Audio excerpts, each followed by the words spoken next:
Hi, welcome to another episode of Africa in 5.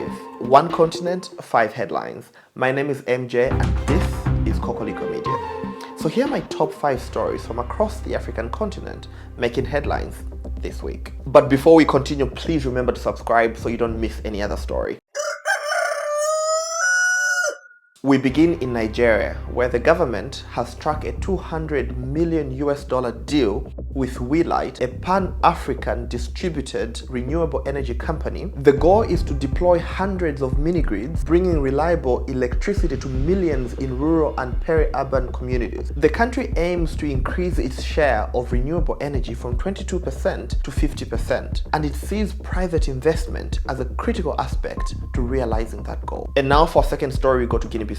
Guinea-Bissau has scheduled both its presidential and legislative elections on November 23rd, 2025. This is of course 1 week earlier than initially planned. The opposition is contesting the timeline, arguing that President Umaro Sissoco Embalo's mandate expired last month. Political tension continues to build as the country prepares for this very crucial vote in November. And for our third story, we go to South Africa. South Africa's mining magnate and football leader Patrice Motsepe has been re-elected unopposed to lead the Confederation of African Football, CAF, as its president. This second term, which is a 4-year mandate, extends his leadership, which began in 2021.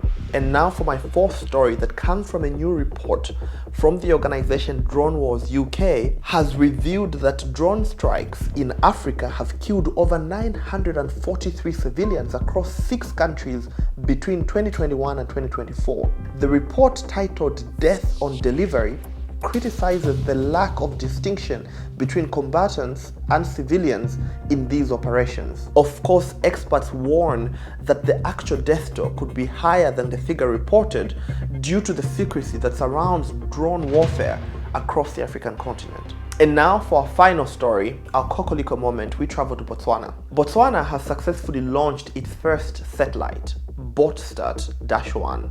The launch, hosted by SpaceX in California, was attended by President Duma Boko, who highlighted its role in environmental monitoring, agriculture, disaster response, and urban planning. This achievement, of course, positions Botswana as a key player in Africa's rising and growing space industry. And that was your Africa in 5. One continent, 5 headlines. My name is MJ and this was Kokoliko Media. Thank you for joining us and please remember to subscribe.